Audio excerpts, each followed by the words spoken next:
மதராசி பொறுத்த வரைக்கும் ஒரு முக்கியமான படம், சிவகார்த்திகேயனுக்கு முக்கியமான படம், ஏஆர் முருகதாஸுக்கு ஒரு முக்கியமான படம். ஏன் அப்படின்னா ட்ரெய்லராக பார்க்குறப்ப ஒரு ஆக்ஷன் படம், பரபரப்பான ஒரு ஆக்ஷன் படம். ஏற்கனவே இந்த பரபரப்பான ஆக்ஷன் படம் நிறையா படங்கள் பண்ணி ஹிட் கொடுத்துருக்காரு. அந்த பேட்டர்ன் வந்து ரொம்ப ஈஸியாக ஹேண்டில் பண்ணக்கூடிய ஒரு ஏஆர் முருகதாஸ். என்னை வந்து அந்த மாதிரி சின்ன தலை பேர் சொல்லாதீங்கன்னா அவர் அந்த இடத்த நோக்கி தான் போயிட்டு இருக்காரு. ஆனால் அந்த இடத்த நோக்கி போகிறப்ப அப்போ ட்ரோல் பண்ணுறாங்களோங்கிற ஒரு இது அவருக்கு வருது. நம்ம அந்த இடத்த நோக்கி போயிட்டு இருக்கோம், ஆனால் அவங்க அதே மாதிரி பண்ணுறவங்கிறத அவங்க கண்டுபிடிச்சிட்டாங்க போல அப்படிங்கிறதுனால தான் என்னை அப்படி கூப்பிடாதீங்க. சிவகார்த்திகேயன் அந்த இடத்துக்கு போகிறதுக்கு ட்ரை பண்ணுறாரு. ஆனால் ட்ரை பண்ணுறது என்னென்னா, நல்ல கதைகளை தேர்ந்தெடுத்து, நல்ல டேரக்டரை தேர்ந்தெடுத்து தொடர்ந்து வெற்றி படங்கள் கொடுத்தா தான் அந்த இடத்துக்கு போக முடியும் ஒழிய விஜய் மாதிரியே நம்ம பண்ணோம்னா அப்போ இடத்துக்கு போக முடியாது. துப்பாக்கி யார் கையில் தான் நான் தான் வில்லன் அப்படிங்கிற போது துப்பாக்கி எங்கிட்ட தான் இருக்குது, அடுத்த விஜய் நான் தாங்கிறத மறைமுகமாக சொல்கிறாரு. சரி, இப்போ அந்த துப்பாக்கி சீனா இருக்கட்டும், அந்த ஐ எம் வெயிட்டிங்கை தான் தூக்கி இவர் வந்து உன்னால முடிஞ்சதை பண்ணிக்கும் அப்படின்னு நிறைய இவர் வந்து விஜயை பார்த்து ரெஃபரன்ஸ் எடுக்கிற மாதிரி தான் இருக்கு. இருந்தாலும் அவர் வந்து அப்படி சொல்லாதீங்கன்னு சொன்ன ஸ்டேட்மெண்ட் கரெக்ட்னு நினைக்கிறீங்களா? காந்தம் மீடியா நேயர்களுக்கு வணக்கம். நான் உங்கள் விஜயாஸ்மி. இன்னைக்கு உங்களோட கெஸ்ட் யாருன்னு பார்த்தீங்கன்னா பத்திரிகையாளர் சுபேர் சார் அவர்கள் தான். வணக்கம் சார். வணக்கம். எப்படி சார் இருக்கீங்க? நல்லா இருக்கேன் சார். அமரனுக்கு அப்புறம் எஸ்கேவோட ரொம்ப எதிர்பார்த்த படம் அப்படின்னு பார்த்தீங்கன்னா மதராசி, அதுக்கப்புறம் பராசக்தின்னு சில சிக்கல் வந்தாலும் இடையில வந்து ரொம்ப நாளாக வெயிட் பண்ணி இப்போ மதராசியோட ட்ரைலர் ரிலீஸ் ஆயிருக்கு. ட்ரைலரை பார்த்த உடனே நிறைய பேர் வந்து ஹைப், ஏற்கனவே சும்மாவே ஹைப் தருவாங்க, ட்ரைலரை பார்த்து இன்னும் ஹைப் கொடுக்குறாங்க. எப்படி இருக்கு ட்ரைலர்? இல்லை, மதராசி பொறுத்த வரைக்கும் ஒரு முக்கியமான படம், சிவகார்த்திகேயனுக்கு முக்கியமான படம், ஏஆர் முருகதாஸுக்கு ஒரு முக்கியமான படம். ஏன் அப்படின்னா ஒரு பெரிய வெற்றி படத்தை கொடுத்துட்டு வர்றாரு சிவகார்த்திகேயன். வந்து அமரன் ஒரு பெரிய வெற்றி படத்தை கொடுத்துட்டு வர்றாரு. அந்த வெற்றியை தக்க வச்சுக்கிறணும் அடுத்தடுத்த படங்கள்ல. இந்த பக்கம் பார்த்தீங்கன்னா ஒரு 2-3 தொடர்ந்து தோல்வி படம் கொடுத்துட்டு வர்றாரு ஏஆர் முருகதாஸ். அவர் ஒரு வெற்றியை கொடுத்து ஆகணுங்கிற ஒரு கட்டாயத்தில் இருக்கிறாரு. 2 பேரும் சேர்ந்து ஒரு படம் பண்றாங்க. அனிருத் மியூசிக் பண்றாரு. இந்த படத்தை ஒரு லக்ஷ்மி ப்ரொடக்ஷன் ஒரு கம்பெனி இந்த படத்தை ப்ரொடியூஸ் பண்றாங்க. இந்த படத்தினுடைய ஏற்கனவே ஒரு சாங் ஒன்று வந்துச்சு, சலம்பரன் ஒரு சாங் வந்துச்சு. அந்த சாங்கு கலவையான விமர்சனம் இருந்துச்சு. ஒரு விஜய் மாதிரியே பண்றாரு, விஜய் மாதிரி டான்ஸ் ஆடுறாரு அப்படின்னு. நேற்று அந்த படத்தினுடைய ஆடியோ லான்ச் ப்ளஸ் ட்ரெய்லர் நடந்தது. ட்ரெய்லரை பார்க்குறப்ப அது ஒரு ஏஆர் முருகதாஸுடைய படம் தான். அது அவருடைய துப்பாக்கி, கத்தி, அந்த படங்களில் இருக்க மாதிரி ஒரு தீவிரவாதி தப்பிச்சு வந்துடுறாரு, அவர் அப்படி முறியடிக்கிறாரு, இப்படி காப்பாற்றுறாரு, இவர் போலீஸா இல்லை போலீஸ்க்கு உதவக்கூடியவரா அப்படிங்கிற அந்த ட்ரெய்லரை பார்க்குறப்ப நமக்கு அந்த கதை தெரியுது. இது அவருடைய பேட்டர்னில் உள்ள படமாக இருந்தாலும் திரைக்கதையில் என்ன பண்ணியிருக்கிறாரு அப்படின்னு நம்ம படம் பார்த்த பிறகு தான் தெரியும். இப்போ ட்ரெய்லராக பார்க்குறப்ப ஒரு ஆக்ஷன் படம், பரபரப்பான ஒரு ஆக்ஷன் படம். ஏற்கனவே இந்த பரபரப்பான ஆக்ஷன் படம் நிறையா படங்கள் பண்ணி ஹிட் கொடுத்துருக்காரு. அந்த பேட்டர்ன் வந்து ரொம்ப ஈஸியாக ஹேண்டில் பண்ணக்கூடிய ஒரு ஏஆர் முருகதாஸ். இந்த படத்தை அதை எப்படி பண்ணியிருக்கிறாரு அப்படின்னு தெரியல. ஆனால் நமக்கு வந்து பார்த்த அவருடைய படங்களில் வர்ற காட்சிகள் மாதிரி நிறையா இருக்குது. பட் அந்த படம் வந்த பிறகு தான் தெரியும் அந்த உள்ளுக்குள்ள என்ன மேஜிக் பண்ணியிருக்கிறாரு அப்படின்றத பார்க்கணும். சார், இன்னொன்று பார்த்தீங்கன்னா லோகேஷ் கனகராஜ் அந்த கண்டெய்னர்ல இருந்து முதற்கொண்டு ஃபைட் சீன் முதற்கொண்டு லோகேஷ் கனகராஜை ஏஆர் முருகதாஸ் காப்பி அடிக்கிறாரா அப்படின்ற மாதிரி நிறைய விஷயம். இல்லை, துப்பாக்கி அதுக்கு முன்னாடி துப்பாக்கி வந்துருச்சு. எனக்கு பார்க்குறப்ப துப்பாக்கியுடைய ரிசம்பிளாக இருந்துச்சு. துப்பாக்கி ஒரு கையில் வாங்கின துப்பாக்கி சொல்ல, துப்பாக்கி படத்தில் பார்த்தீங்கன்னா அதே மாதிரி சேசிங் இருக்கும், அதே மாதிரியான அந்த பைக் சேசிங் இருக்கும். எனக்கு தெரிஞ்சு அந்த துப்பாக்கி படத்துடைய துப்பாக்கி 2வா அப்படின்ற மாதிரியான இருந்துச்சு. இப்போ இவரே லோகேஷை விட அதுக்கு முன்னாடியே துப்பாக்கியும் கண்ணையும் கையில் எடுத்தவர் வந்து ஏஆர் முருகதாஸ். அதனால் வந்து நம்ம இவர் லோகேஷோட அவருக்கு கனெக்ட் பண்ணி பேசணும்னா அவர் ஏற்கனவே அந்த ஃபார்முலாவில் தான் இருக்கிறார். அப்போ எனக்கு பார்க்குறப்ப துப்பாக்கியுடைய கண்டினியூஷன் துப்பாக்கி 2 மாதிரி தான் இருக்குது பார்க்குறது. இதனாலேயே மக்கள்லாம் ரொம்ப ட்ரோல் செய்ய ஆரம்பிச்சிட்டாங்கல்ல, அடுத்த விஜய்க்கு அடுத்து எஸ்கேவா அப்படின்ற இதில் பேச ஆரம்பிச்சிட்டாங்க. அப்போ அது உண்மை மாதிரி தானே சார் இருக்கு? இல்லை, அவர் அதை நோக்கி தான் போகிறாரு. சிவகார்த்திகேயனை பொறுத்த வரைக்கும் விஜய் இடத்தை நோக்கி போகணும் அப்படின்னா அந்த விஜய் இடம்ங்கிறது வந்து ரொம்ப இடம்னா அது ஒன்றும் ஒரு இடம் கிடையாது. அந்த அந்த ஒரு உச்ச பிஸ்னஸ்ஸு, பெரிய ஓப்பனிங்கு, பெரிய சம்பளம், இதுதான் அந்த இடம். இப்போ அந்த இடத்தை நோக்கி விஜய் போகிறதுக்கு 20 வருஷம் ஆச்சு. தொடர்ந்து பல படங்கள் முன்னாடி ஒரு ஃபேமிலி லவ் ஸ்டோரியாக பண்ணிகிட்டு இருந்தார். அதுக்கப்புறம் ஆக்ஷன் ஹீரோவாக பண்ணார். பல ஸ்ட்ரகிளுக்கு பிறகு ஒரு 20 வருஷத்துக்கு பிறகு தான் அவர் அந்த இடத்துக்கு உயர்ந்த இடத்துக்கு நம்பர் 1, நம்பர் 2 இடத்துக்கு போனார். அப்போ சிவகார்த்திகேயன் அந்த இடத்துக்கு போகிறதுக்கு ட்ரை பண்ணுறாரு. ஆனால் ட்ரை பண்ணுறது என்னென்னா, நல்ல கதைகளை தேர்ந்தெடுத்து, நல்ல டேரக்டரை தேர்ந்தெடுத்து தொடர்ந்து வெற்றி படங்கள் கொடுத்தா தான் அந்த இடத்துக்கு போக முடியும் ஒழிய விஜய் மாதிரியே நம்ம பண்ணோம்னா அப்போ இடத்துக்கு போக முடியாது. அது வந்து ஸ்டேஜில் ஒரு நடிகர் மாதிரியே இன்னொரு நடிகர் டான்ஸ் ஆடுறாங்களே அந்த மாதிரி ஆயிரும். அது இப்போ நீங்கள் அந்த இடத்துக்கு போகணும்னா அந்த மாதிரியான தொடர்ந்து வெற்றிகளை கொடுக்கணும். வெற்றி தான் உங்களை கொண்டு போய் அங்கே உட்கார வைக்கும். அப்போ அந்த மாதிரியான கதைகள் தேர்ந்தெடுக்கணும், டைரக்டர் தேர்ந்தெடுக்கணும். அதெல்லாம் வந்தால் தான் அந்த இடத்துக்கு போகணும். இவர் என்ன பண்ணுறாருன்னா, அது விஜய் மாதிரியே ஒரு டான்ஸ் வைங்க, விஜய் மாதிரியே பண்ணணும் அப்படின்னு நினைக்கிறார். இது ஒரு தப்பான விஷயம். ஏன்னா விஜய் மாதிரி அவர் பண்ணி முடிச்சுட்டு போயிட்டார், ஃபீல்டில் விட்டு போயிட்டார். அந்த இடத்துக்கு போனோம்னா நீங்கள் உங்கள் ஒரு ட்ராக்கை பிடிச்சி போகணும், தொடர்ந்து வெற்றி பண்ணணும். கரண்ட்டில் என்னென்ன படங்கள் போகுதோ அந்த மாதிரியான நம்மளும் ஒரு படம் பண்ணணும், வித்தியாசமான படத்தை ட்ரை பண்ணணும். அந்த மாதிரி போகிறப்ப தான் போக முடியும். விஜய் மாதிரியே தமிழ் பண்ணணும்னு நினச்சோம்னா அது சிக்கலில் தான் வந்துடும். ஆனா அவர் லாஸ்ட் படம் அமரன் வந்து பயங்கர வெற்றி படமா தான் கொடுத்திருந்தாரு. பிளஸ் என்னன்னு பாத்தீங்கன்னா அவர் வந்து ஒரு ஸ்டேட்மெண்ட்டும் ஒன்று வச்சிருக்காரு. என்னதான் இந்த மாதிரிலாம் சின்ன தளபதி அப்படிலாம் சொன்னா கூட அண்ணன் தான் தம்பி தான் அப்படின்ற ஒரு ஸ்டேட்மெண்ட்டும் அவர் வச்சிருக்காரு. இல்லை, அந்த அரசியல்வாதிகளை விட சினிமா நடிகர்கள் இன்னைக்கு மேடையில் வந்து பயங்கரமாக பேசுகிறாங்க. அதை நம்ம முழுசாக அதை வந்து உண்மைன்னு நம்பவும் முடியாது. நிறையா பேர் பேசினாங்க. நேற்று சிவகார்த்தியன் பேசினார், அனிருத் நிறையா பேசினார், நிறைய பேர் பேசியிருக்காங்க. அதெல்லாம் நம்ம வந்து திரையில் ஒரு மாதிரி இருப்பாங்க, ஸ்டேஜில் ஒரு மாதிரி இருப்பாங்க, ரியல் லைஃப்பில் ஒரு மாதிரி இருப்பாங்க நடிகர்கள். எல்லா நடிகர்கள் பெரும்பாலும் அது பத்திரிக்கையாளர் சந்திப்பு நடந்தால் உங்களுக்கு தெரியும். இந்த கேமரா ஆன் பண்ணுறப்ப எப்படி ஃபேஸ் மாற்றுவாங்க, கேமரா ஆஃப் பண்ணப்போ எப்படி மாற்றுவாங்கன்னு தெரியும். அப்போ இது எல்லாமே அந்த மேடைகளுக்காக பேசுகிற விஷயம்தான். என்னை வந்து அந்த மாதிரி சின்ன தலைவர் சொல்லாதீங்கன்னா அவர் அந்த இடத்த நோக்கி தான் போயிட்டு இருக்காரு. ஆனால் அந்த இடத்த நோக்கி போகிறப்ப அப்போ ட்ரோல் பண்ணுறாங்களோங்கிற ஒரு இது அவருக்கு வருது. நம்ம அந்த இடத்த நோக்கி போயிட்டு இருக்கோம், ஆனால் அவங்க அதே மாதிரி பண்ணுறவங்கிறத அவங்க கண்டுபிடிச்சிட்டாங்க போல அப்படிங்கிறதுனால தான் என்னை அப்படி கூப்பிடாதீங்க. அவர் வெளியில் சொன்னாலும் அவர் அந்த இடத்தை அடையணுங்கிறது ஒரு கோல் வச்சிருக்கிறார் சார். ஆனால் நிறைய பேர் சொல்றது என்னன்னு பார்த்தீங்கன்னா, இந்த மதராசின்ற டைட்டிலுக்குமே டீசர் வெளியிட்டதுலேருந்து ட்ரைலர் வரைக்குமே செட்டே ஆகலை, சிங்கே ஆகலை அப்படின்னு சொல்லி. மதராசின்னு ஒரு அர்ஜுன் படம் வந்துச்சு, அந்த படம் பெருசாக போகல.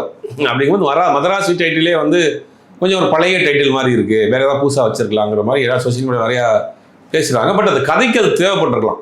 ஏன்னா இன்னொரு படத்தோடைய டைட்டில் நீங்கள் வைக்கிறப்ப அந்த கம்பெனிகிட்ட என்ஓசி வாங்கணும், நிறைய ப்ரொசீஜர் இருக்குது. அப்படி இருந்தும் அந்த என்ஓசி வாங்கி இந்த படத்தை டைட்டில் யூஸ் பண்ணியிருக்காங்க அப்படின்னா அந்த கதைக்கு ஏதாவது மதராசிங்கிற டைட்டில் ரொம்ப தேவைப்பட்டிருக்கு, அதனால வச்சுருக்காங்க போல். பட் இன்னும் கொஞ்சம் கேட்சியாக பெட்டராக வச்சுருக்கலாம். வித்யுத் வந்து நடிச்சிருக்காரு, துப்பாக்கிலேருந்து அவர் ட்ராவல் பண்ணிட்டு இருக்காரு. அவர் எப்படி பண்ணி போறாருன்னு நினைக்கிறீங்க இதில்? இல்லை, வித்யுத் ஜமால் வந்து ஏற்கனவே துப்பாக்கிலையும் பண்ணியிருந்தாரு. அவர் ஒரு வித்தியாசமான ஒரு வில்லன். அந்த வாய்ஸே ஒரு மாதிரி இருக்கும். இவர் அந்த படத்துக்கு துப்பாக்கிக்கு பிறகு இதில் கொண்டு வந்து ஜாயின் பண்ணியிருக்கிறாங்க. பட் கொஞ்சம் பெட்டராக பண்ணியிருப்பார். அவருடைய கொடுத்த கேரக்டரை கொஞ்சம் பெட்டராக பண்ணியிருப்பார். பட் எவ்வளோ சீன்ஸ் வருது, அவருக்கு என்ன கேரக்டர் அப்படிங்கிறதெல்லாம் படம் பார்த்த பிறகு தெரியும். சரி, இப்போ அந்த துப்பாக்கி சீனா இருக்கட்டும், அந்த ஐ எம் வெயிட்டிங்கை தான் தூக்கி இவர் வந்து உன்னால முடிஞ்சதை பண்ணிக்கும் அப்படின்னு நிறைய இவர் வந்து விஜயை பார்த்து ரெஃபரன்ஸ் எடுக்கிற மாதிரி தான் இருக்கு. இருந்தாலும் அவர் வந்து அப்படி சொல்லாதீங்கன்னு சொன்ன ஸ்டேட்மெண்ட் கரெக்ட்னு நினைக்கிறீங்களா? இல்லை, ஸ்டேட்மெண்ட் கரெக்டுன்னா அதே மாதிரி என்ன வந்து ஃபாலோ பண்ணுறேன்னு சொல்லாதீங்க அப்படின்னு சொல்லிட்டு அதே வேலையை தான் பண்ணுறாரு. இப்போ அதுதான் கேள்வி. அந்த ஐ வெயிட்டிங்க்கு பிறகு இதில் ஒரு இப்போ ஏஆர் முருகதாஸ் வந்து எல்லா படத்துலையுமே வந்து ஒரு பஞ்சு வச்சிருப்பார். தமிழ் எனக்கு ஒரு பிடிக்காத வார்த்தை மன்னிப்பு அப்படின்னு ரமணாவில் வச்சிருப்பார். அப்போ அது வந்து ஏஆர் முருகதாஸோடைய ஸ்டைல். ஒவ்வொரு படத்துலையும் ஒரு கேப்ஷன் மாதிரி ஒரு டைலாக் வந்து பஞ்சு ஒன்று வைக்கணும் அப்படின்னு பார்க்குறாரு. அப்போ இந்த படத்துக்கும் ஐ வெயிட்டிங் துப்பாக்கியில் வச்சுருந்தாரு, இதில் இந்த படம் வச்சுருக்காரு. ரமணாவில் வந்து தமிழில் பிடிக்காத வார்த்தை தமிழ், அதெல்லாம் ரொம்ப பேசப்பட்ட டைலாக். அப்போ ஒவ்வொரு படத்துலையும் ஒரு தன்னுடைய சிக்னேச்சரான ஒரு டைலாக் இருக்கணும்னு நினைக்கிறார். அதே நேரத்தில் விஜய் இடத்துக்கு ஒரு போகணும்னு நினைக்கிறதுனால இது சேர்ந்து ஒரு யூஸ் பண்ணிட்டார், அவ்வளோதான். இன்னொன்று, அந்த படத்தோட வில்லன் யுத்விக் வந்து சொல்லியிருப்பாரு, துப்பாக்கி அவன் கையில் இருந்தாலும் வில்லன் நான் தாண்டா அப்படின்ற ஒரு விஷயம் சொல்லியிருந்தாரு. அது வந்து அவர் அந்த துப்பாக்கி படத்திலேருந்து அவர் சொல்லியிருக்காரான்ற மாதிரியும் ரெண்டுமே எடுத்துக்கலாம். நம்ம துப்பாக்கி யார் கையில் இருந்தால் நான் தான் வில்லன் அப்படிங்கிற போது துப்பாக்கி எங்கிட்ட தான் இருக்குது, அடுத்த விஜய் நான் தாங்கிறத மறைமுகமாக சொல்கிறாரு. ரெண்டாவது, அந்த துப்பாக்கி படத்தில் நான் நடிச்சிருக்கேன், அதை வந்து தமிழ்நாட்டில் அந்த இப்போ லேட்டஸ்ட்டாக இந்த படத்தில் நடிக்கிறப்ப அதை வந்து கனெக்ட் பண்ணி பேசுகிறப்ப சீனில் தேட்டரில் வந்து அது கிளாப்ஸ் வரும். அது ரெண்டும் டுவேலாக தான் நம்ம எடுத்துக்கிறோம். அது ரெண்டுக்குமே பயன்படும் அப்படிங்கிற மாதிரி தான் வச்சிருப்பாங்க. இப்போ இதெல்லாம் பார்க்கும்போது அந்த ட்ரைலர்லேயே அவர் தான் ஹைப் கொடுக்குற மாதிரி தெரியுது. இப்போ எஸ்கேவை தாண்டி அவர் போயிடுவாரா? இல்லை, ஹீரோ தான் எஸ்கே தானே. சிவகார்த்தியன் தான் படத்தினுடைய ஹீரோ, ஒரு வில்லன் கேரக்டர். ஏன்னா இவ்வளவு படம் கொடுத்து மெனக்கெடுத்து அடுத்த விஜயாக போகிறவர் இவருடைய கேரக்டர் விட்டு கொடுப்பாரா? அப்போ இவருடைய கேரக்டர் தான் அங்கே வெயிட்டாக இருக்கும். ஒரு வெயிட்டான வில்லன் பண்ணுறாரு, அது வில்லனாக பண்ணுறாரு. படம் முழுவதும் சிவகார்த்தியனுடைய படம் தான். சிவகார்த்தியன் தான் ஹீரோ. முழுக்க ஒரு ஹீரோவுக்கு என்னென்ன தேவையோ அதெல்லாம் அந்த படத்தில் கண்டிப்பாக பண்ணியிருப்பாங்க. இது வந்து ஏதோ ஒரு மெட்ராஸ்க்கு சம்மந்தப்பட்ட படம் மாதிரி இருக்கு, ஊரை காப்பாத்துறது அந்த மாதிரி கதையாக கொண்டு போவாங்களா? என்ன பண்ணிருக்க போகிறாங்க, யாராவது தப்பிச்சு வந்திருப்பாரு, இவர் இங்கேருந்து சாதாரண நல்லா இருப்பார், மிலிட்ரியே முடியாத விஷயத்த போலீஸே முடியாத விஷயத்த இவர் காப்பாற்றுவாருங்கிற மாதிரி ஏதாவது கதை சொல்லியிருப்பா. அப்படி தான் நம்ம பார்க்குறவங்க புரிஞ்சுக்கிற முடியுது. பட்டு ஏஆர் முருகதாஸ்ட்ட ஒரு திரைக்கதையை சுவாரஸ்யமாக கொண்டு போகக்கூடிய ஒரு திறமை இருக்குது. பரபரன்னு அடுத்த சீன் என்ன அப்படின்னு ஒரு சேசிங் கூட வச்சுருப்பாரு. அதெல்லாம் படத்தை கொஞ்சம் ஃபாஸ்ட்டாக நகர்த்தி கொண்டு வரும்னு நினைக்கிறேன். ட்ரெய்லரே கொஞ்சம் நல்லா பார்க்குற மாதிரி ஹைப் கொடுக்குற மாதிரி தான் இருக்கு. ஆனால் ஏஆர் முருகதாஸ் வந்து அதை வெளிப்படுத்திக்காம இருக்கிறதுக்கான காரணம் என்னவா? ஏஆர் முருகதாஸை பொறுத்த வரைக்கும் சமீபத்தில் ஏற்கனவே சொன்ன மாதிரி தொடர்ந்து அவர் வந்து சிக்கந்தராக இருக்கட்டும், அப்புறம் தமிழில் பண்ண தர்பாராக இருக்கட்டும், சர்க்கார்லேயே ஏகப்பட்ட விமர்சனங்கள் அந்த மாதிரி தொடர்ந்து தோல்வியை கொடுத்தனால நம்ம எதுவும் பேசி ட்ரோல் ஆகிடக்கூடாது, அதுவே படத்துக்கு பெரிய மைனஸ் ஆகிடக்கூடாதுன்னு ரொம்ப கேர்ஃபுல்லாக இருக்கார். அதனால பெருசாக அவர் இன்டர்வியூ கொடுக்கல. இவரும் நம்ம சிவகார்த்திகேயனுமே அதான் பார்க்குறாரு, நம்ம அதிகமாக பேசிடக்கூடாது. ஆடியோ லான்ச்சில் ரொம்ப கம்மியாக தான் சிவகார்த்திகேயன் பேசினார், அனிருத் தான் நிறையா பேசினார். அதனால் வந்து யாரும் இப்போ வந்து படம் ரிலீஸ் ஆகிறதுக்கு முன்னாடி ரொம்ப பேசி நம்ம ஒரு ட்ரோலில் மாட்டிக்கிறக்கூடாதுங்கிறதுனால ரொம்ப தெளிவாக இருக்கிறாங்க.